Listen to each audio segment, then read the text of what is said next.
The road to space isn't paved with technology and rockets alone. It's built on the dreams, risk, and relentless spirit of those who dare look up and say, "We belong there." For over 30 years, the Space Frontier Foundation has been a home for these visionary, radical, action-oriented individuals. Hear their stories, learn how space was shaped, and revel in the revolution of commercial space pioneers. Welcome back to Commercial Space Pioneers. Jeff, pleasure to have you here. There's so much about your story that I already love. Just in case there's people who don't already know you, we'll get to some of the things you've done recently towards the end. Because as I've learned more about your story, it's been even more phenomenal. So I want to start out. Take me all the way back to young Jeff. Take me back to how space, like, how did the idea of space or working in space even occur to you in the first place? Well, first, let me say, hey, thanks for having me. It's great to see you. And I appreciate this because there's really, as you get more older and your career gets longer, you realize it can't be for naught and you have to pass the baton. And so what you're doing and what we're doing here today is really important. I mean, so that, if we capture a couple of younger people to say, wow, this is cool. So you're doing that work. So thank you, Sean, and everybody involved. So yeah, like so many people of my age, the emergence of the early NASA was stirring. The idea of humans going to space. I can remember we would gather for the Gemini. I remember Gemini, and I'm not Texas enough to say Gemini, but I remember Gemini, the school would stop, and everybody in the school would go downstairs to the gym and call. I remember his name. The custodian of the school had a little black and white TV, and we would watch the launches. And the entire school. Now imagine you're 8 years old or something. I mean, this is 9, 10. This is like one of the frustrations I have is that we seem as a nation today to correctly salute our veterans, to salute people who have served in our wars. Well, when I was growing up, we were saluting the technical prowess of NASA, and those were the heroes. Those were the people celebrated at ball games. Those were the people we were recognizing these people, and no one was saying to me, "You can grow up and be a Marine." They were saying you could grow up and go to space. It's a shift in our national psyche that bothers me in the third inning when I go to a ball game. Okay, it's a small point. Great one. When I was a kid, my older brother and I would sit. I remember we read Tom Swift and his Space Cadets. It was this multi-volume. It was 3 guys who were going to Venus or something, and it was their stories. And I barely remember the stories. And so we were reading analog science fiction, amazing stories. I think it was called Pulp Science Fiction. Yep. And Tom Swift, no, Tom Colbert and his Space Cadets. I forget now. Tom Swift, I think, and the Space Cadets. And we would lie in bed at night when we were supposed to be sleeping. And we promised ourselves that by the turn of the century, which was just, impossible because it means I would be old and adult and that we would be on Mars.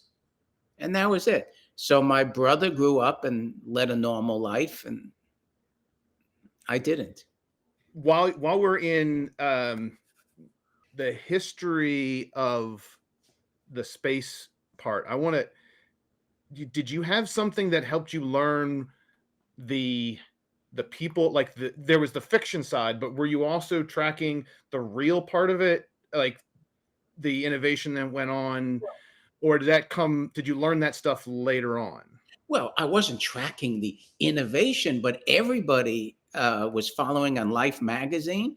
I didn't understand it at the time, but they had an exclusive. And one of the points that we're going to touch on my latest book later, but one of the points that I make is that's so true that I've learned is, yeah, thank you. But yeah, thanks. But one of the points from the 1920s of that book to the 1960s to today is the importance that the space program, Space Frontier, needs the media. And NASA, in its own way, realized that in the 60s by giving an exclusive to Life magazine, which was the Bible. Your Time magazine, Newsweek, those were in the doctors and the dentist offices. And then Life magazine was bigger, color. Yep. It arrived at your home. Everybody read it, and they had an exclusive. So of course I was following. I mean, Walter Cronkite, the great TV anchor. This was a time when America still was together, and you had 5 channels of news. 5 channels. I mean, and you had 4 publications. So Walter Cronkite of CBS was totally into the news, into space, and he would push it as often as possible. And Life magazine had the story, so I knew about John Glenn. I knew about the inspiration. I didn't really. I even then I wasn't totally bothered by the Soviets. It just didn't bother me. I didn't share that national. I mean, I was also a kid. I mean, Sure. but for me, it was. I remember the color. Even to this day, when I look at the color pictures of early Apollo and Gemini, it's that incredible blue color. I don't know what the film Technicolor. That's Technicolor. Yeah. Okay, it was just something when I think it was Ed White did the spacewalk. I may be wrong, but I think it was Ed White did the spacewalk, the first American spacewalk.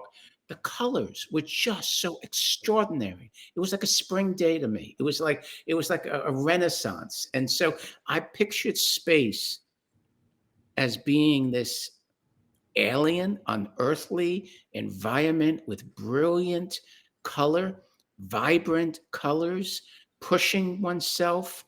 It represented a number of things for me, a frontier. As I got older, if you don't mind jumping, I got older and I was having my second or third existential crisis in life, for me, the frontier, the allure of a frontier where others had not yet mapped out the rules of the road, that's what has held my interest. Okay. So young Jeff, heroes, right? Yeah. The people that you were like, this is clear that this affected you and spoke to you as these are heroes. So how did you connect those heroes to you being on Mars by the year 2000? Was there an idea that you were going to be a hero like those heroes, or was there going to be a change that it was? Oh, I've never thought of that. No, I had no. This is interesting. Thank you. This is psychotherapy for me. I had zero desire to be a NASA astronaut.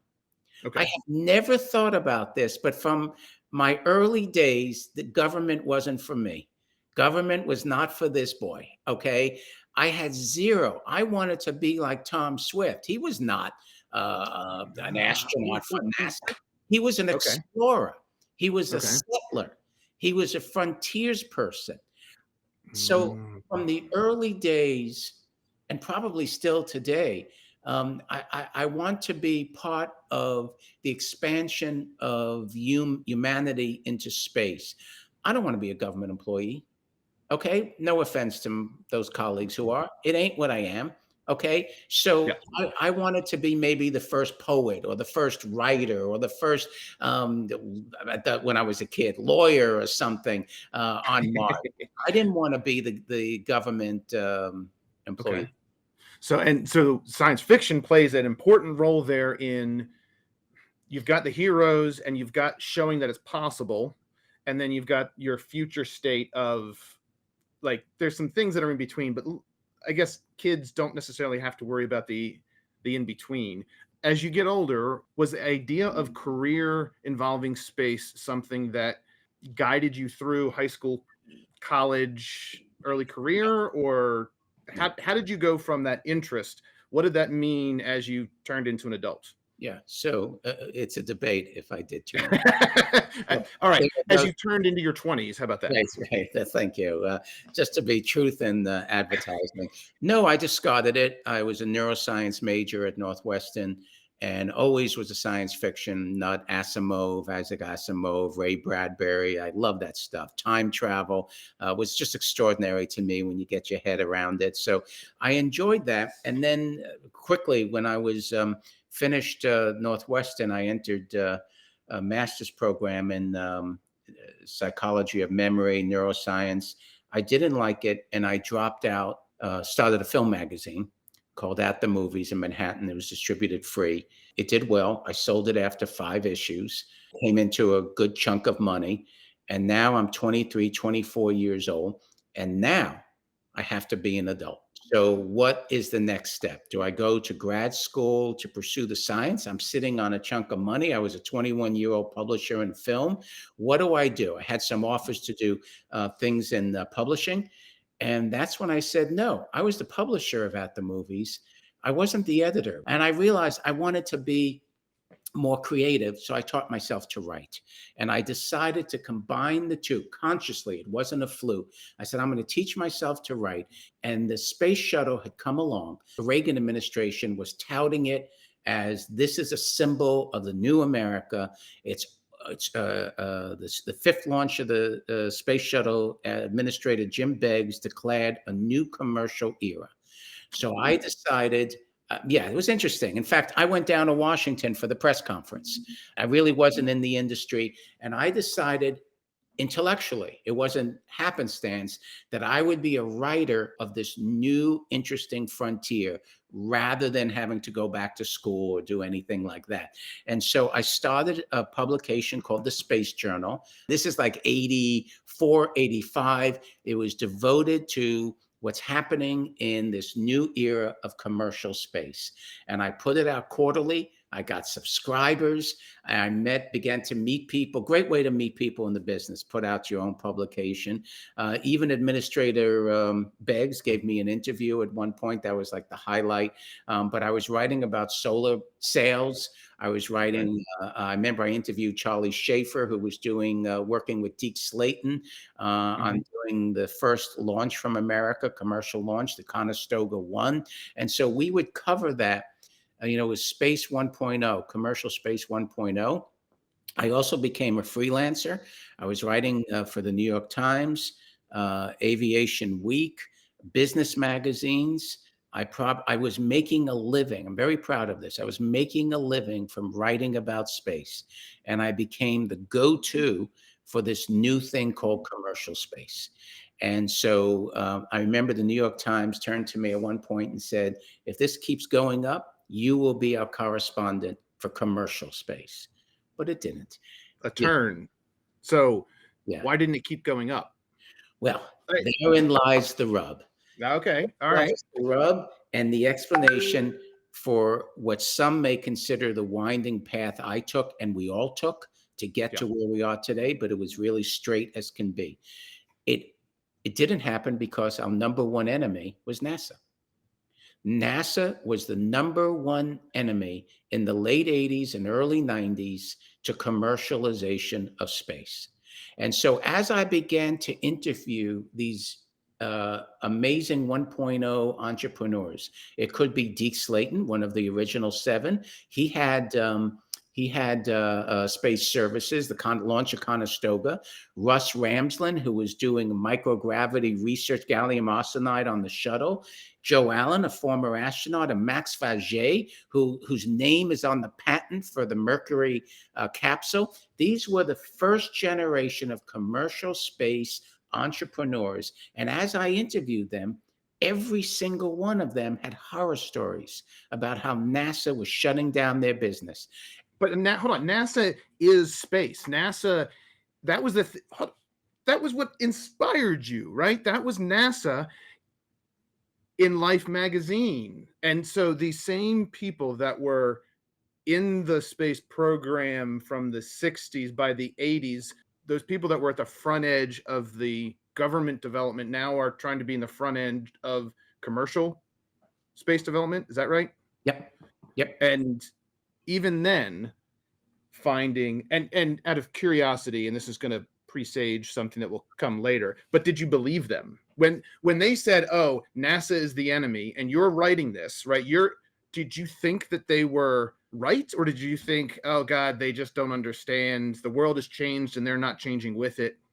No, it was extremely clear for me, with the more I interviewed, that I was shocked, and I've never recovered. I mean, I was shocked at the way we conducted our space program. Our space program, as I've said publicly many times in the 90s, the American space program was socialist. It was a socialist space program. I'm from New York. My family owned 2 restaurants. Okay, we believed in a lot of things, competition.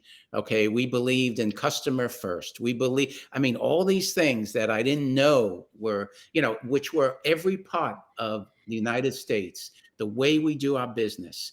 I came to realize that the way we were doing space was, and less each few years, still remains unique. And I began to realize it was socialism. And socialism meaning a bunch of men would get in a room and they would decide the hardware. I mean, to this day, when the Department of Defense needs a new military aircraft, they don't build it. Okay, it's competed among Lockheed or this or that. They don't do the services. They don't do the implementation. You're private. Department of Agriculture doesn't design and build the tractors, but NASA, up until the 90s, we can get to that, up until the cargo contract for ISS, NASA was 100% the United States space program. It designed, developed, operated, regulated everything we did in space. It even had an overwhelming degree of influence in Congress on policy. And I began to gravitate towards people, mostly Reaganites. Reagan, one part of Reagan you have to remember if you're younger, which most people are now, is that Reagan had a side which was open markets, unleashing the spirit of the entrepreneur. And there were Reaganites, a gentleman named Bob Brumley at Commerce, who rose up to be the attorney counselor, whatever they call it, the number 3 position at Commerce, the chief lawyer, who they were open markets, but they were space nuts. And they too were appalled that NASA could tell the White House, let's do this in space. NASA could work with Congress. For example, why did this great nation, up until recently, why were we single point dependent on getting cargo and humans to and from space on the government-owned, operated, regulated space shuttle? We don't do that anywhere else. We don't do that in any other endeavor that we do. And guess what? The space shuttle was an awful vehicle. Okay, it was awful. But it was the pinnacle of technology. That same technology that you were adoring as a kid, isn't that just the next more complex step in that process? No, it was a government program, should have been research and development. The next step would have been to go, as we did, from the German V2 rockets. Okay, we went to Mercury, we went to Gemini, we went to Apollo. How does SpaceX launch today? Like a space shuttle? No. They take the next and everybody, all the dozens of other space transportation companies. A government could do something like space shuttle, but not make this nation single point dependent on the research vehicle. During the shuttle program era, NASA tried to open up to other people. They did the Teacher in Space, Challenger, and in the works had the STS-26 Challenger been successful and not had the tragedy, they were going to send a reporter to space. And by that point, I was already the bane of the existence of NASA. I was writing articles talking about breaking up NASA. I questioned and still question to this day why we have space agencies. And that was when I began to write my first articles on it. I mean, we don't have an internet agency. We don't have a computer agency. We don't have a car agency. So were you writing your application to be the... Well, let me get to the point. The point is that during this time, I was now on NASA's radar. And the administration liked me because I was saying, why are we doing space differently than how Americans do anything? Okay, Okay. why is this a government-driven? Sorry. Clarify. The administration meaning Reagan, the Reagan administration, yeah, not the NASA administration. correct. Important. Yeah, the Reagan administration.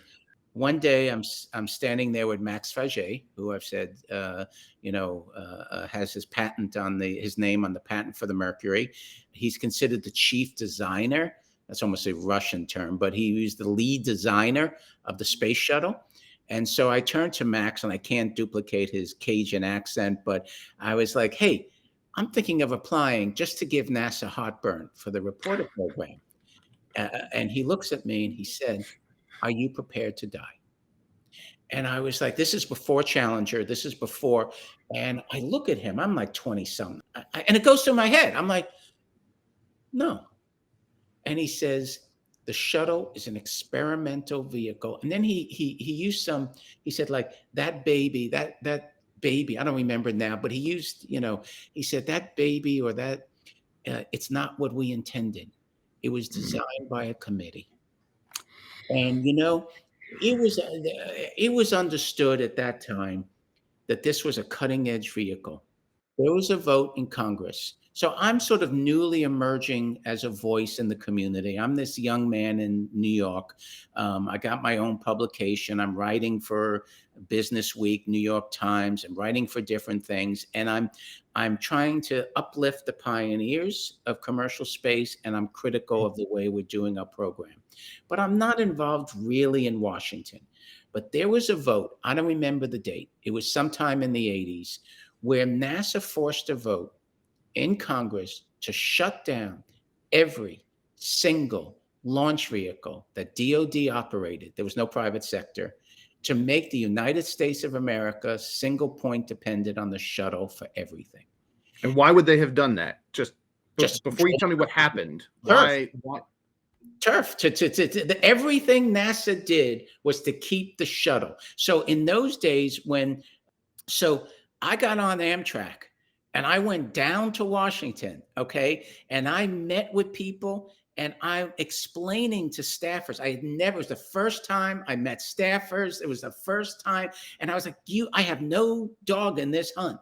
Okay, I'm not a contractor. I'm not I'm not even an entrepreneur. Okay, but you cannot make this nation single point dependent on a vehicle that Max Faget says don't ride in it if you don't want to die. You can't do this. And there were others, of course. I mean, there were others. Yeah. Some were parochial interest. The Department of Defense was against it. The Pentagon was against it. So it was defeated by several votes. And it really brought home to your question, did I believe the entrepreneurs? When you see an agency of the government trying to shut down another agency from having access to space, that's bad. Then the administration, the Reagan administration, Congress began to slowly, in its own view from the 80s perspective, commercialize our program. So they told NASA, stop sending communication satellites for free. These are the big geo birds. NASA was competing against the French Arianespace, and so they would fly ComSats for free. And so then Congress said you have to charge. So NASA charged. Arianespace goes a little lower. NASA goes lower. Arianespace goes lower. I meet with the Arianespace people and say, what's the economics here? And they explain to me, this is what we're doing. This is the cost savings. This is why we're doing this. I go to NASA. I say, what's the economics? So, we're going to charge less than the other guy. This is where we were in the 80s. In the 80s, NASA had a monopoly, and I don't like monopolies. To the uninitiated into this, and again, I will be one of those kids who was watching the shuttle, and to me, the shuttle at the time was the pinnacle, and I had no idea any of this other business monopoly, any of that kind of stuff. That was not particularly of interest. As I have gotten more into the industry, I have started to figure out more of the story. Was there an argument that NASA was making that had any, like, what was their virtuous argument? Let's not talk, okay, so they were wrong, but what virtuous argument did they build on? It was articulated 10 years ago, so after the fact, after the 80s. I'm going to have the facts a little bit wrong, but about 10 years ago, when NASA and Congress were thinking of going commercial cargo to the International Space Station, withdrawing the government, withdrawing the shuttle, phasing out the shuttle, and even on the horizon was sending NASA astronauts to and from space in non-NASA vehicles.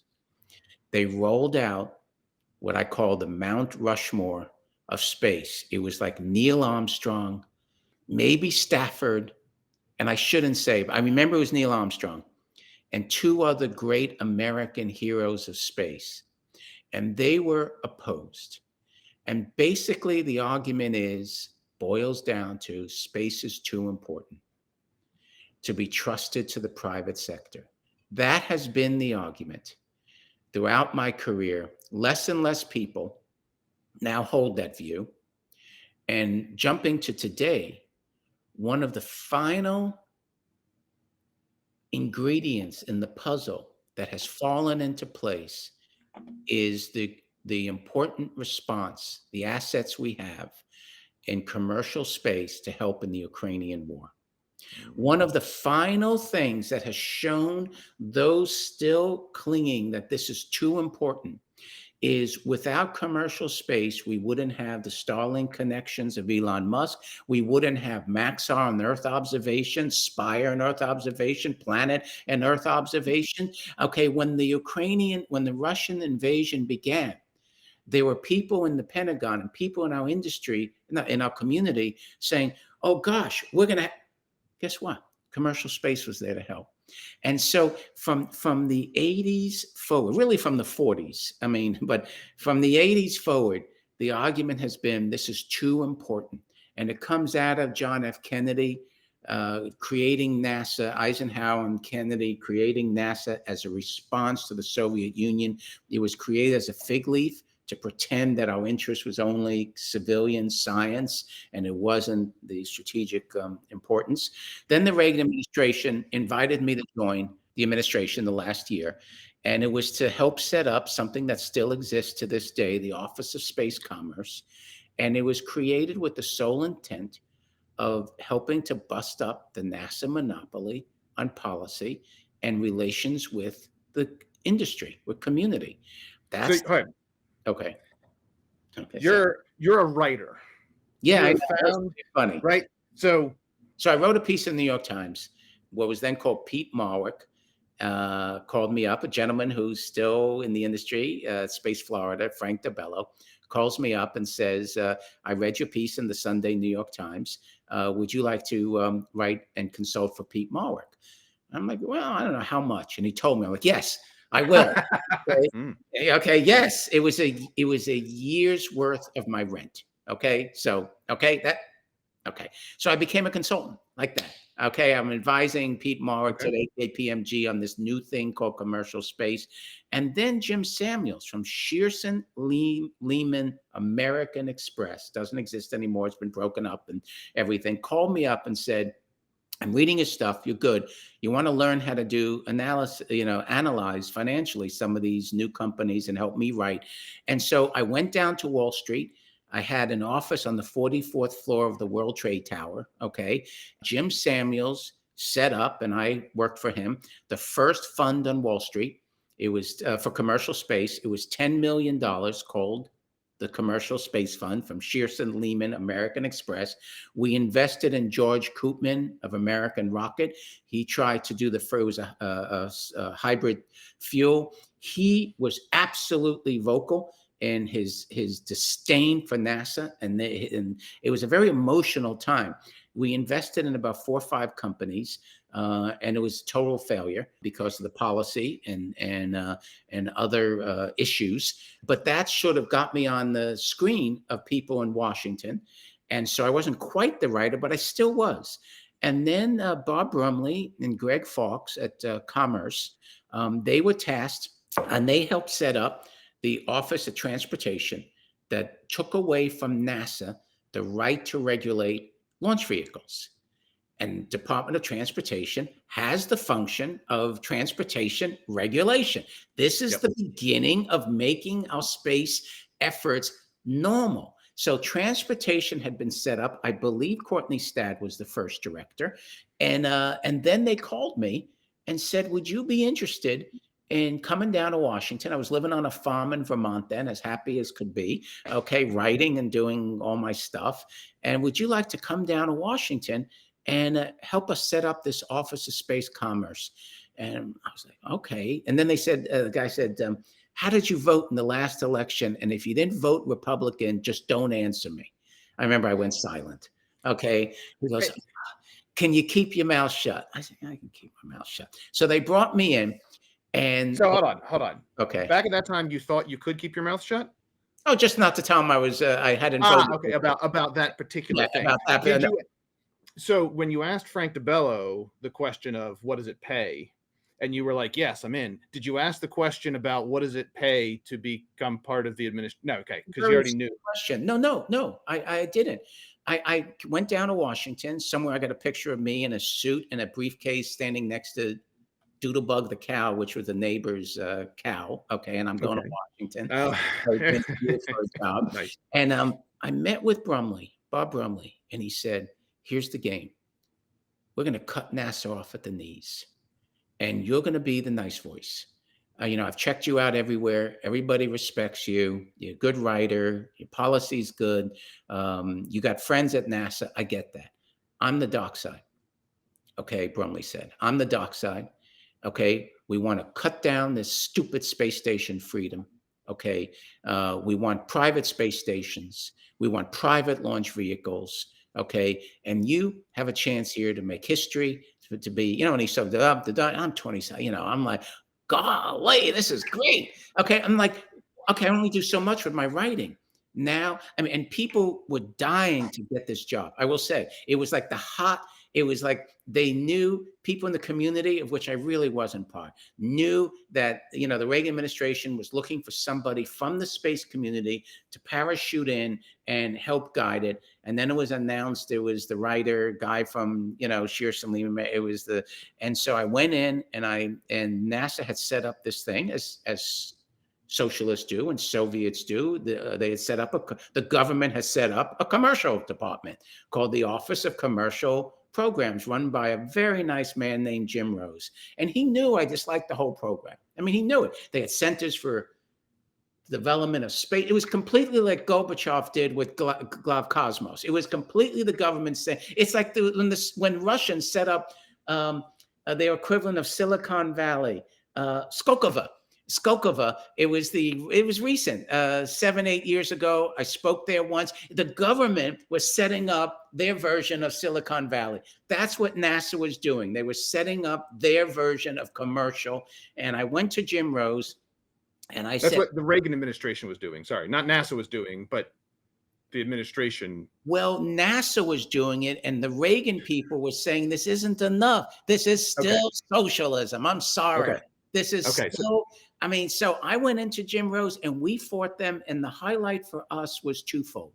One, we got a cover story in Forbes magazine saying, is it time to break up NASA? And the New York Times sort of echoed this. And that was our intent, was to break up NASA.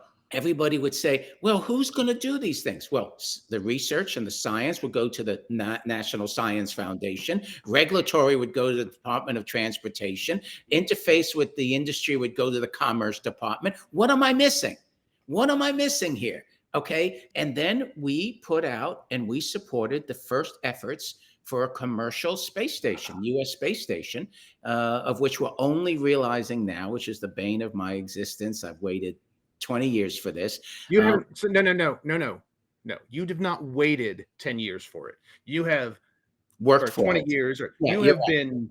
Yes, I've been working for it. Yes, you're correct. You're correct. People say to me at NanoRack, oh, you're so fortunate. You're at NanoRack. It's like waiting for the bus. The bus shows up. No one says you're fortunate. Okay. So anyway, especially if it takes 20 or 30 years to get there. Yeah. So we put out an RFP at Commerce Department for a commercial space station, and Max Faget and Joe Allen with the ISF, Industrial Space Facility, responded. So did Fairchild. Leasecraft. It was called Leasecraft. And this was the irony. This is the double speak you get from government when they're against you. NASA goes to the cabinet and the Reagan administration and says, we can't support these commercial efforts because there is no market. But support our $8 billion space station freedom because we're going to usher in a new era of commercial space markets. But in the next coming years, during the first Bush administration, there were two pivots. I only stayed 1 year.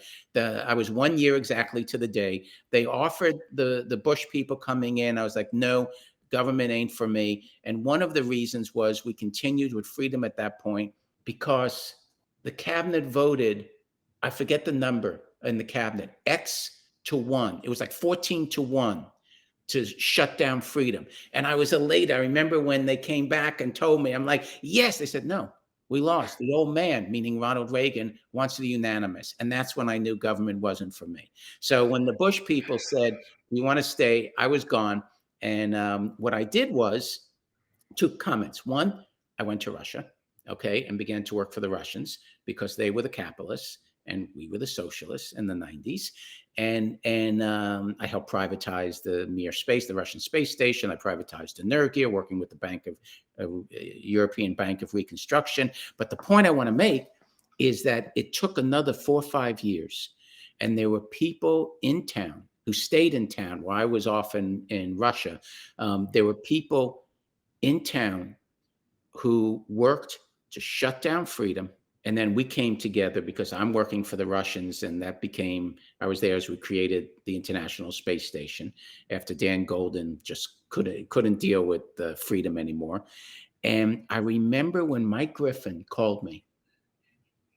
I didn't know him well, administrative NASA, or it might have been someone else. I think it was Mike Griffin, very rare. He called me and said, Jeff, we've just made a decision. We're shutting down the space shuttle. And it was an extraordinary moment because we didn't know the future. We were banking that in America, the private sector would step up. And that decision to shut down shuttle and the way NASA reacted is the second phase of my career because NASA took it gracefully and grew. NASA began to say, what does this mean? And I'm in there going, government is customer. You're a customer. Okay, all this stuff. And NASA being on an individual level, they're wonderful. They're engineers who believe in space, who also wanted to go to space. And they began to grow. They began to say, why is competition good? Why are you working for the Russians? What can the Russians want money from us? I said, no, the Russians don't want money from you. Energia, a private company I've helped privatize, they're going to send you to their space station. This isn't diplomacy. You pay for a service.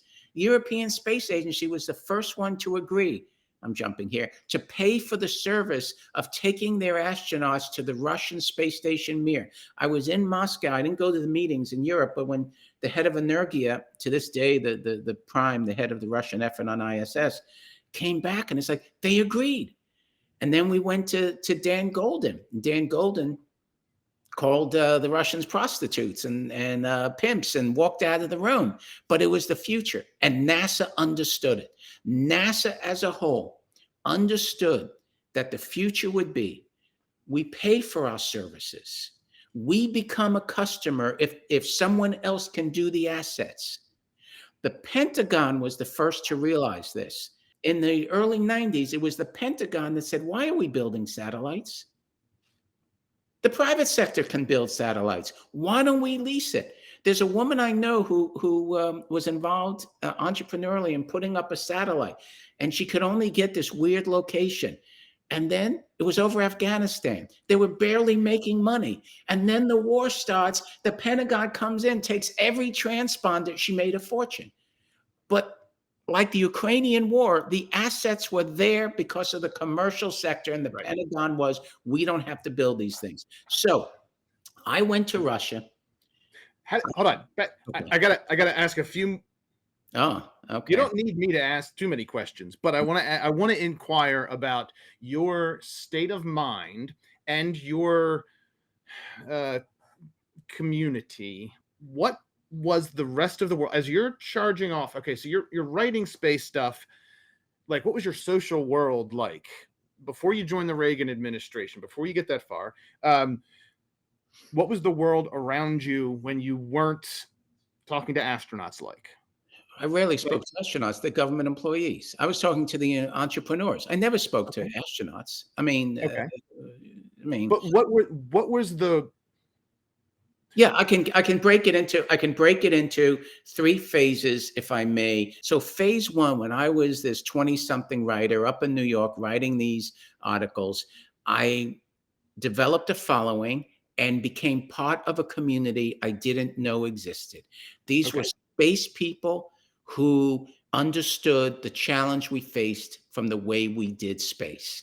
And so I had friends developing first in New York, then Washington, then around the country, Houston, Deke Slayton. I used to go down to Deke Slayton's office with the moose heads looking at me and the keg of beer. Okay, I mean, and then it became international, which was terribly exciting for me. I'm 20 something, and now I got friends in like England and France saying, "What you Americans are doing?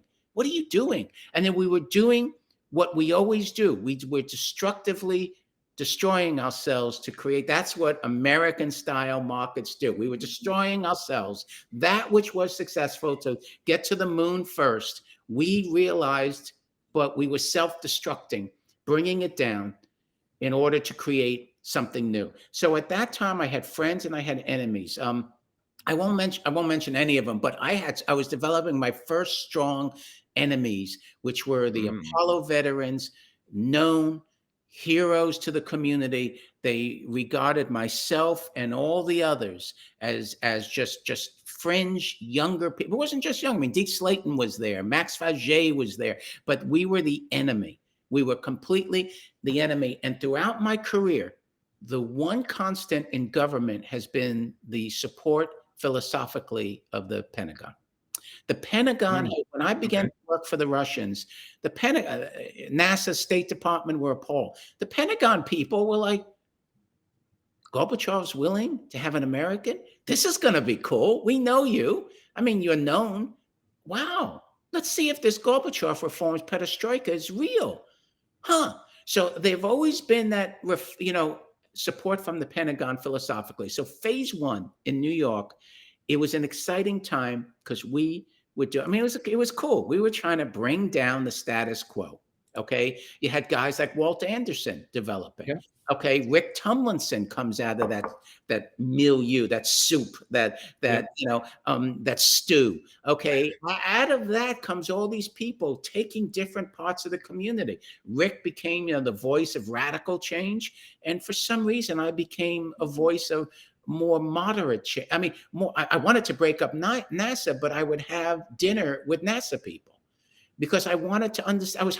I wanted change from within, which is why I did NanoRacks. But anyway, so the second part of my career, when I began to work for the Russians, total social boycott. People, I remember a woman who worked for Vice President Quayle, personally disinvited me to a social event in Washington. Washington stopped talking to me. Okay. I was ostracized by my friends. Okay. I'd walk into an event and people would shout out, "Hey, are you in jail yet?" Okay. And it was a total feeling of abandonment. Yet at the same time, there were senior people. There were senior people who would call me up and say, "We're about to go into a meeting with the Russians. Can you meet me on the street corner across from Union Station? Because I can't be seen with you." And I'd meet the chief of staff of NASA on a street corner, okay? And he'd say to me, "Now, what's going on here? We don't understand this." And I'd say, "Now, you understand, I'm going to report this meeting to the Russians." And his answer was, "As long as you don't tell Dan Golden." Okay, so the decision makers, Al Gore's decision makers on science and technology were in constant touch with me. The decision makers were fascinated what I was doing with the Russians. The policy makers and the customers, Dennis Tito, Lance Bass. Okay, we had customers, we had agencies. But how did you go from working in the Reagan administration to going to Russia? How did you get there? Okay, very quickly. Okay. Yeah. Okay, so I wrote the first book I wrote on space is called Selling Peace. Peace is the English word for Mir, the Russian space station. And Selling Peace Oh. tells the story of what it was like being an American sitting on the Russian side of the table negotiating with NASA. I'll give you a jump to the end. It wasn't pretty. Okay, it just wasn't pretty. I mean, NASA was sending these 30-year-old Houston engineers to negotiate against the best in the world. The way that I went from Reagan administration to the Russians is a friend of mine at the time, Anthony Arrick, came in and said, I've negotiated. He had a company called Payload Systems up in Boston very quickly, and they had negotiated a pharmaceutical drug research project that was impossible to do on the shuttle, 10 days. Second, the shuttle was now grounded because of Challenger. There was no American space station. And he went, knocked on the door of the Soviet embassy down here on 16th Street and said, I want to do a commercial project on your space station. They said yes. He secretly negotiated a commercial contract, then comes over to Commerce Department in the Reagan administration and says, Jeff, I need an export license. And so I go to Bob Brumley. He says, how much are they paying? And I said, he won't tell me, it's commercial. And Brumley went, is this it? Is this our way to capitalism? Is through this new Gorbachev? So they gave me permission.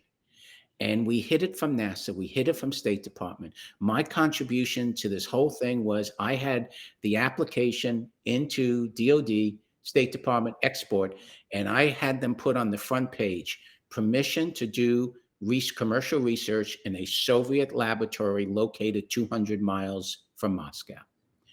The fact that it was up. And that's the difference. That's the way, the weird way that we view space. Space is different. Remember, that's what the Mount Rushmore is. Space is different. It's different. It's not to me. And that's been my career. It's not different. If it's okay to do this experiment and why there is no facility in America. On page 10 or something, it said, the shuttle's grounded. We have no pharmaceutical growth research, crystal growth. It needs 20, 30 days in space. So at the end, they got the license. I'll say it. Congressman Bill Nelson held a press conference saying this is illegal. This will be disavowed. It wasn't illegal. We got everybody's permission. But they didn't realize in the body politic of Washington, it was space. So NASA was not brought to the table. NASA was furious. Why were they furious? Because we were busting the monopoly. Yet they should have been excited because it was showing the commercial demand. But instead, in true government fashion, I don't believe NASA's this way today, which is why I'm here and still in the business. No, seriously, but in those days, it was viewed as a monopoly buster on their turf. Only they could say what goes to space. Only they could say if this research. Okay, so they did the experiment, and when they went to the Soviets, they said, "How did you get this?" And they said, "Oh, this guy Jeff Manber, he got us the license." I was a hero in Russia. So they Payload Systems invited me to the launch. I was out of the government by then. I go to the launch, and the Soviets are like, "You're the guy," and the lawyer and Flowers was there, but they're like, "You're the guy who got." And then these people approached me from Energia and said, "You want to work for us?" Huh? They said, "You want to work?" I said, "You got to pay me." "Oh, we don't have money." I said, "I don't have money either. You got to pay me." Okay, so we 3 days a week. Yeah, 3 days a week, and represent them. And I went to the Bush White House, and this is inside the Beltway, inside baseball talk here. But I go to the National Space Council that existed under the first Bush administration, and I meet with Mark Albright, Courtney Stad, and I explain. And they're like, "Well, I don't know, Jeff." And then there was this voice from another cubicle, and it was George Abbey, who became the director of the Johnson Space Center, very influential in space policy in the 90s. And he said, "We know, Jeff. Why don't we try this?" And so I wanted them to endorse me. And they couldn't endorse me, but they wrote a letter I still have, a National Space Council letterhead saying, "Jeff, good luck in your exciting new position working for Energia." I just wanted that, and Congress holds me up. So that's how I went from Reagan to Russia, became the only American to work for the Russian manned space program for 9 years, was there as we privatized the space station. I was there for the meetings where Freedom collapsed, and the Russians offered to help. And the Gore and Clinton people, Dan Golden, all thought which I agreed, bringing the Russians in. This is under Yeltsin, to stop the brain drain and so many other reasons. So I was there helping that take place. Worked at the beginning of Sea Launch, which is now gone. Well, it's all gone now with the war, and everything I believe in is gone of international cooperation prevents wars. All that is wrong. But it was very important to us. I believe, honestly, I will look you straight in the eye and say, because of our cooperation with Russia, we have a human-rated space program today. Without them, especially after the second tragedy of Columbia, we could not have built the International Space Station. The Russians stepped up, and they continued the construction of ISS without charging the Americans. I was involved in that. And that's when my social reform began to happen, when people in Washington said, oh, this Russian stuff is pretty good, Jeff. I mean, once you get past the Lance Bass and the Soviet tourism and all this stuff we don't like, having a partner who's capable is a good thing. And so I'm very proud of my time working with the Russians. We learned so much. Bill Gerstenmaier, who ran our human-rated space program for so many years. I met him. He was a flight controller in SOUP at Mission Control. NASA tasked him, and he learned a lot about how the Russians run human space. I learned a lot how you run space stations, and then at the turn of the century, I had a Dutch company that Rick Tumlinson and Walt Anderson concocted, and I was CEO of Mir Corp when we leased the Russian space station, Mir, and that was. So pause right there. Okay. So you take this experience of working in Russia for Russian company. Were you working for companies or the government, or did it matter? No, I started out working for the Soviet scientific organization Energia, started by Korolev, who did Gagarin, and then it was privatized, and it became a Russian shareholding company that Oppenheimer and others had shares of stock in, including myself. Very proud of that. Those days are gone. We lost. But I'm proud that for 20 years, we almost did it. Yeah. And so then Reagan administration ends, you wind up in Russia. We've got global political fall of the Berlin Wall. So the end of the Cold War is happening. So you've got the space kind of history, and then you also have this global history that space obviously operates within. Briefly, for folks who may not be familiar with Space Station Freedom versus Mir versus ISS. What Reagan announced, we're going to put. I mean, it was the dream, and one could say, I mean, it was the dream of NASA always to have a destination for the shuttle. Okay, and that's a space station. So we were fighting to make it commercial, cheap. Okay, for $200-300 million, you could have a man-tended space station. No, NASA wanted them in those days the Taj Mahal. Okay, so they put up something called Space Station Freedom. Reagan said it would cost $8 billion. By the time Dan Golden pulled the plug on it to take up the offer from the Russians to work together, I believe, I could be wrong, it was about $60 billion. Hardware had been built. There had not been a single piece of hardware put together. We lacked the industrial capacity and knowledge base in the United States of America to build a space station circa 1993, 1994. Skylab, we had done as a reconverted upper stage. Okay. Yes. And you could see that in the Smithsonian. I don't know if it's in there now that they've redone it, but yeah, you could see Skylab. It was great. We had done it. Yay. And we let it drop. Why was it deorbited?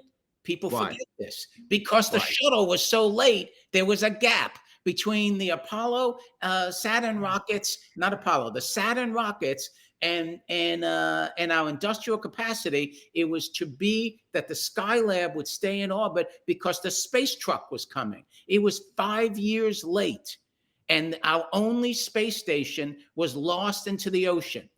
That's the problem of not having competition, commercial robustness. We can't afford that today. It's more important today. It's not political symbolism today. It's strategic to our well-being space. And so freedom dissolved. There were court battles. The contractors, Grumman and others, were suing the administrator of NASA, Dan Goldin. It was a nightmare. And I was there when the International Space Station came of age, and it was the Russians coming in and saying, it was Energia. The Russian Space Agency was like 4 or 5 people at that time. And Energia came in and said, sorry, freedom's not going to work. Your center of gravity. I was there the day. They pulled a paper across the table and they said, your center of gravity is wrong. This is wrong. You got to go modular. You got to go the way we do Mir, and we can supply these. And Dan, so the technical team looked at it and said, we'll be back to you the next day. This is described in Burroughs' Dragonfly. He only got one thing wrong in that meeting. He writes, there were KGB people from the Russians there. I call him and say, Burroughs, there was no case. I know, but some people told me it's better copy. So NASA came back the next day and said, this technically makes sense. And within and I'm not exaggerating, within 8 weeks from that meeting in Crystal City, I don't remember the year, but within 8 weeks, we flew to Seattle, continued discussions with Boeing, came up with a design of ISS, flew to Moscow, got the Russian government permission, then flew back to Washington. I'm not invited because I'm the weird American who works for the Russians. They go meet with Goldin. Then Goldin takes it to Gore. Gore takes it to Clinton. And within, I am not exaggerating, 2 months or 3 months, we went from freedom to the International Space Station. I was in the meeting when NASA says, oh, we should tell the Europeans what we're doing. Okay, it was that swift, that fast. And so that's how we got ISS. I was part of the group that put the orbit up higher. It was a lot of problems, 51 degrees. Why did we leave the American highway? Of 28, because we wanted to involve the Russian vehicles. It's no longer sustainable up there, which is why Starlab, the station I'm working on now at Voyager Space, there I got in my day job, is building a space station, Starlab. We're going to have a lower orbit, going back to what's commercially sustainable. But that's how we got, that's how we got from freedom to ISS, and that's how I got from Wall Street to Russia to being again accepted by the community. And for anyone who is not already familiar with some of Jeff's story, we've only managed to get to that year that you, as a kid, you were saying you were going to be on Mars. So your story has managed to get up to around that 2000. And that's... I never thought of it that way. Yeah. By 2000, I'm CEO of a Dutch company leasing the Russian space station Mir. I never connected it. It was there all along. And go watch Orphans of Apollo to pick up Jeff's story on what happens with the Mir space station. With the caveat. I love Mike, with the caveat that it's not accurate. It portrays our effort. Rick Tumlinson came up with the phrase, we're all orphans of Apollo of that certain age. We came out of the Apollo era. And it's very poetic, the documentary. It sort of shows all the philosophers. It doesn't really show that I had an office in Amsterdam. I had a staff. We were signing commercial agreements. The documentary doesn't show the people signing the agreement, doesn't talk to the customers. It's more the orphans of Apollo band circling around Mir Corp. Okay. It bothers me a little bit because I was the CEO and I had a company. Okay. Yeah. Had cash flow. And so watch the movie. It's great. Okay. It's wonderful. Read Selling Peace. Okay. And that still is part of only a small piece of what you have done. I want to, but before we go, I want you to talk a little bit more about this book that you have recently authored and published, From Earth to Mars. It doesn't say laying on your bed at 10, but From Earth to Mars. Talk to us about what this this is. Okay, thank you. Very quickly, at the start of the interview, I talked about the importance of things like this that pass the baton. I am very, very bothered that some in the community believe our exploration of space begins with Elon Musk and Jeff Bezos, and the other more sophisticated older people know it started with Apollo. And so it didn't. It started 100 years ago as a commercial venture. It was no different in the 1920s from aviation, radio, international telephone. You could talk live if you had money, just like you can go to space today if you have money. Okay. You could talk from New York to London, New York to Paris. If you had money, you could drive a car, you could fly through the clouds. And there was one other thing, rocket development taking place in Germany and Russia. When I looked into it, I wondered why 100 years later, our frontier markets are artificial intelligence, robotics, genetics, splicing. Oh, and rocket development. It's the only thing that was a frontier market 100 years ago and today. Why? Because after the 1920s, they were pioneers, 1910, 1920, principally in Russia and Germany. And what happened? The government came in and shut it down. So I've decided to write my 100% factual but opinionated view of the history of space exploration. Episodes 1 and 2, as we do this interview in 2023, is out now. Yeah, it's graphic novels, and it's graphic novels to attract the younger people. Yep. Great illustrations, great comics. I have Goddard in there, and I make the point that the reason we didn't have an American space program is the New York Times totally dissed and peed on Robert Goddard, and who the heck wants to follow if you're 18 years old and to Dr. Goddard when the New York Times and every major publication in America is belittling him and saying you don't understand physics. Okay, so episode 1 and 2 is the 1920s. As we do this interview, I'm writing the 1930s and 40s, which is very dark. Episodes 1 through 4 will be how we got to the first rockets. We started commercial, government comes in, and then I view we had a bad 80 years under government influence, and now we've emerged from that. And so I'm going to go episode 5 will probably be the Chinese, and then I'll go to commercial and talk about how I saw the birth of commercial. So I'm looking forward to it. If I can snag some more of your time in the future to learn more about this, as we talk about this, I love the fact that some of the very same themes show up again, and we can see change and progress over time, but things don't happen just overnight. And so for you and the people that have you got knocked down and then did it again. And do you have anything that you can attribute your ability to get smacked down and to lose a battle and then still do it again? Yeah, I've thought about this. Was it wise or was it foolish? A couple of comments, one self-serving, if I may, but I Please. think I took personal affront to the way NASA behaved in the 80s. I loved space. I was going to go to Mars. This represented my relationship with my brother. It represented everything to me. And then I found out my family owned 2 restaurants. We're, what do you call it? Upper middle class, in Manhattan. We got some restaurants. You got to deal with all this stuff. Try to imagine if the government opened a restaurant across the street. I tried to imagine if the government told us what food we could serve. I tried to imagine if the government puts price controls, which Richard Nixon did, happens once in a while. Okay. And I realized I'm not a political creature. I'm really not. I'm just laissez-faire. Okay, I'm just libertarian. We need the government. We need the government, especially in space. We need that public-private partnership. We need the government as a customer, but not to tell us what to put on the menu.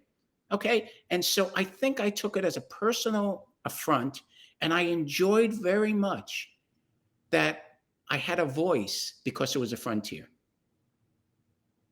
And then the self-serving thing is a month ago, I was given the NASA's highest award, medal, the NASA Distinguished Public Service medal, something. It's the highest award. You could have knocked me over. They called me up and said, Jeff, you're getting the NASA something. I said, what does that mean? It's the highest award we can give you. And I said, does this mean I won or I lost? That's all I care. And she said, you've been a pain to us at times. but you've always done it gracefully, and in the end, you were right. So, I mean, so I do feel vindicated, self-serving. Obviously, it's not just me. Obviously, but I did stick with it. I'm not sure why. I think the trite answer is I had nothing else to do.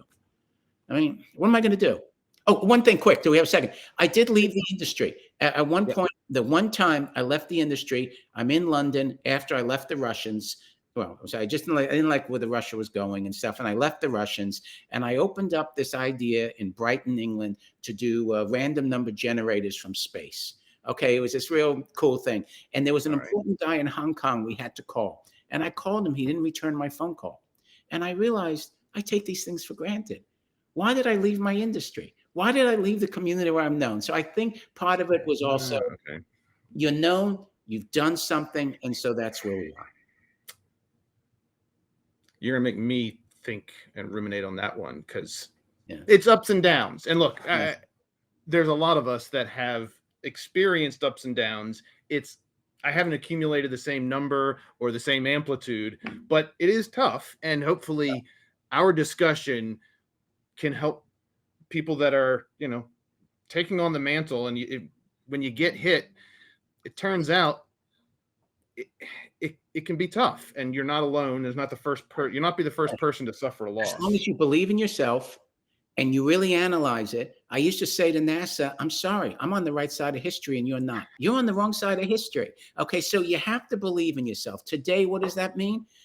We can't just go to the moon as a government program. You have to believe. You have to believe we will go to Mars at some point. And it's going to be commercial driven. You take the long view and say, how do I contribute? And when you're knocked down, you say, no, we are going to go, to Mars, and we are going to go commercially. We are going to have greenhouses. We are going to have, you just believe in that. And you say, this is just noise.